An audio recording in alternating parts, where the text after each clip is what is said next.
สบายดีพี่น้องวันนี้สาวสวรรค์ได้มาวัดบ้านตั้งหวายเมืองสุนทรบุรีแขวงสะแวรเขตทุกคนวันนี้สาวสวรรค์ก็ได้มาใส่บาตรตอนเช้าทุกคน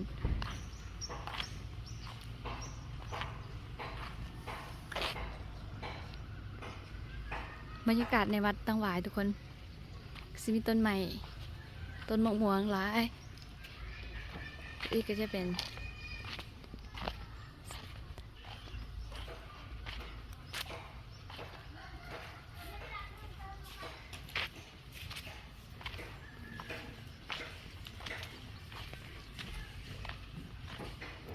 สาธุเด้อนี่ทุกคนสาวสวรรค์ก็จะได้มา2 เถื่อ 3 เถื่อแล้วทุกคนที่สาวสวรรค์ได้มาวัดวัดบ่อนี้รู้สึกว่าสงบหลายสาวสวรรค์เข้าวัดยามใดสาวสวรรค์รู้สึกว่าสบายอกสบายใจสาวสวรรค์กลับมาเข้าวัดทุกคน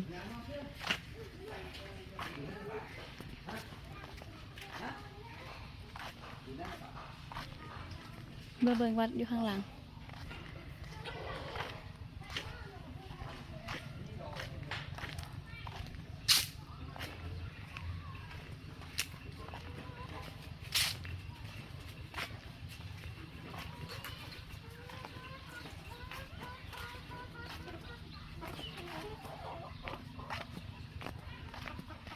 บรรยากาศตอนเช้าทุกคนบรรยากาศตอน6 โมงบรรยากาศดีหลายหอยก็หลายเด้อพี่น้องหอยมันจะตัวใหญ่ๆหอยปังน้ำก็จะลดลงบริเวณอ้อมวัดผู้เฒ่าผู้แก่ก็ลงไปหดสวนหดอย่างตอนเช้าทุกคนสวนผักก็หลายนี่เป็นสวนผักประชาชนไป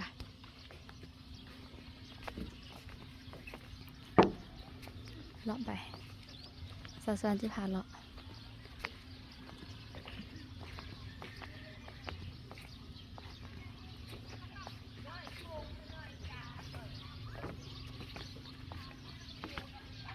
รถสวนยามเช้าทุกคน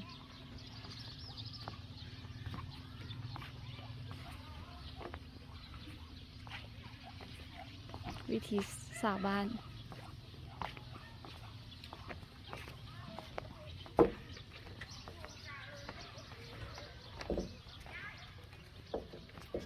ก็จะมีสาวบ้านปลูกผักปลูกอย่างทุกคนแถวนี้นี่ก็เป็นวัดอ้อมบริเวณนี้กับวัดทุกคนนั่นกระทางดิส่วนมากกับจุบันนี่มียายหดสวน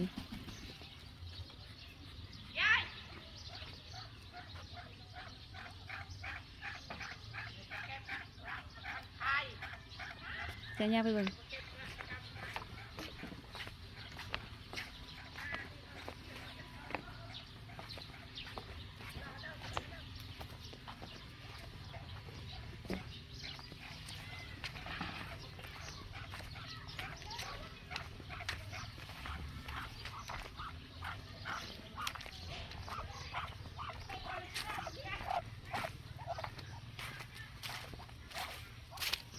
เขาไปเบิ่งสวนผัก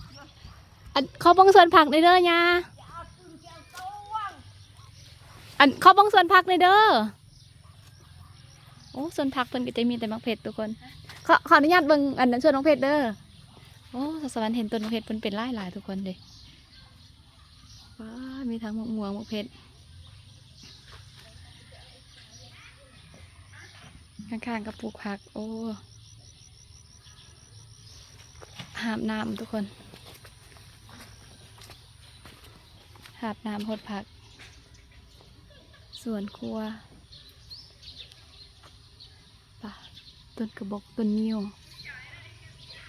ไปสวัสดิ์กสิกลับแล้วเด็กทุกคน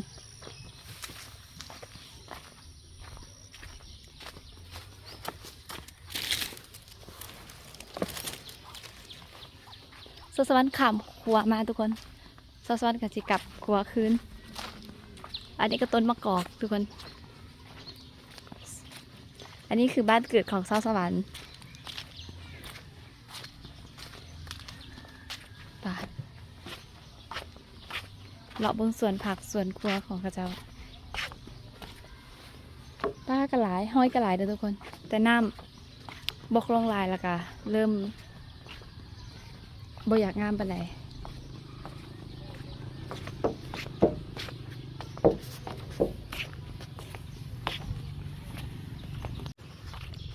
เดี๋ยวทุกคนวัดดีสอนกสิกรรม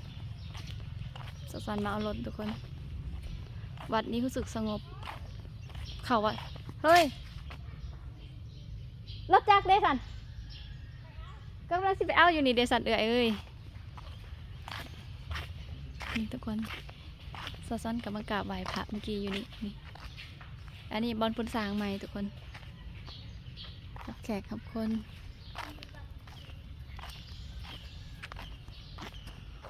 วัดตั้งไว้สอนจะไปถ่ายอัปเดต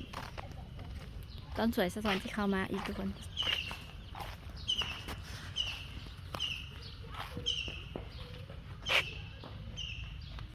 นี่ทุกคนอันนี้กระกองสอนจะมาถ่ายบอลที่ว่าแปลกๆทุกคนนี่เวลาฮอน6 โมงเขาจะตีกองดังกึ้ง6 โมงเช้ากับตี6 โมงเช้ากับ6 โมงแรงทุกคนเขาจะมาตีกองนี่แหละเคยมีบอกนี่อยู่วัดตั้งไว้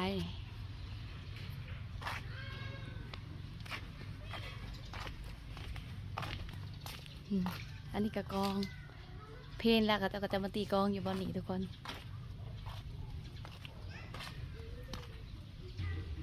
มาไม่นี่สาวสวรรค์ก็ได้ซื้อถาดมาก่อให้แม่สาวสวรรค์ทุกคนสาวสวรรค์เอาแม่สาวสวรรค์มาอยู่วัดนี่แล้วสาวสวรรค์รู้สึกเศร้าทุกคนเพราะว่ามันไหวอีหลีสาวสวรรค์บริฝันแม่ของสาวสวรรค์จะจากสาวสวรรค์ไปไว้ขนาดนี้ที่ผ่านมาที่สาวสวรรค์เฮ็ดคลิปอาจจะไม่ได้ตั้งใจเต็มที่เพราะว่ามีหลายสิ่งหลายอย่างที่แบบโอ้สาวสวรรค์แคบจะบ่ไหวเลยทุกคนอันนี้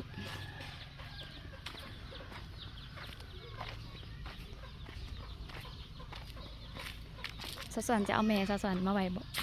บอนนี่ทุกคน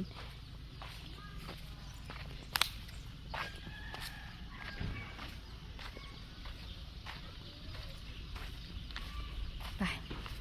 สาวสวรรค์จะพาไปเบิ่งบอนนี่ก็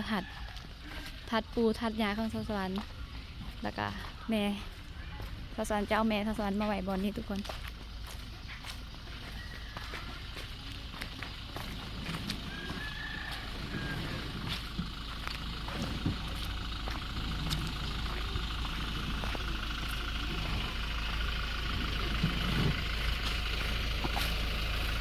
กี่เอาไอแม่ไปใส่เขาเอาแม่ที่ใส่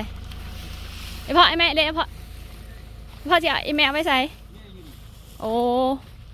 อันนั้นของปู่กับย่ามา2 อันเพราะว่ามันพกเผาลายยันพกเผาตกเสร็จแล้วอ่ะอันนี้ของใครอันนี้พ่ออันนี้มันเมียบักแอนนี่โอ้อันนี้ก็แม่เขาบักแอนโอ้ปู่ย่าเขาเจ้าโอ้ส่วนไอแม่จะอยู่ทางไอ้น้องเขาเองใส่เองอยู่นี่แหละโอ้อีพ่อจะก่อไอแม่ไว้นี่โอ้อยู่มันใหญ่โผล่โอ้กงใหม่อยู่นี่มันวางอีพ่อจะเอาแม่ไว้นี่เขาก็ฟันเห็นว่าเงินเขาอยู่บนนี่อันนั้นก็ต้นมะม่วงตะกี้เงินเก่าเขาก็อยู่นี่เนาะพ่อเนาะดีแล้วสินะเคยฟันตลอดว่าอยู่นี่ดีละสงบดีบัดแล้วเราสิมาถ่ายอีกบัดเมื่อแล้วสิได้เบิงถ่ายไว้เบิงนี่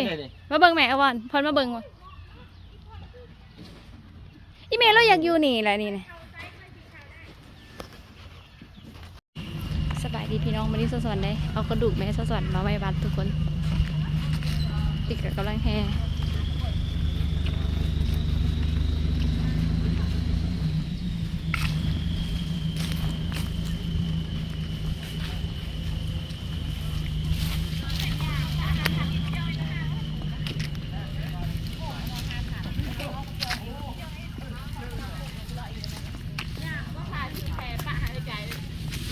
กไม่ได้ถือแขกไม่ใช่ได้แท้ขอดไปถือไม่ได้แท้ เลย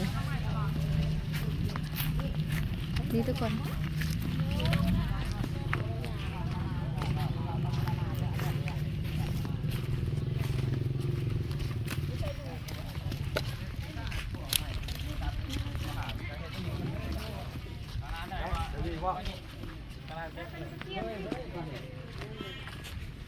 เดี๋ยวว่าให้เข้านี่บ่อะไรเนี่ยก็มุกชนะอ่ะ ไปแล้วเห็นเลยเฮ้ย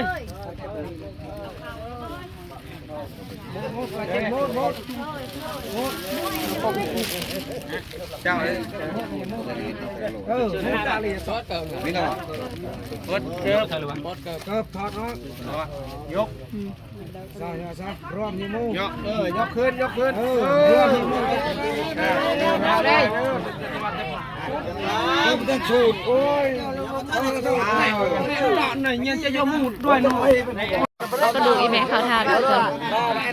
ไอดอนประยุกต์ เราไปเด้อ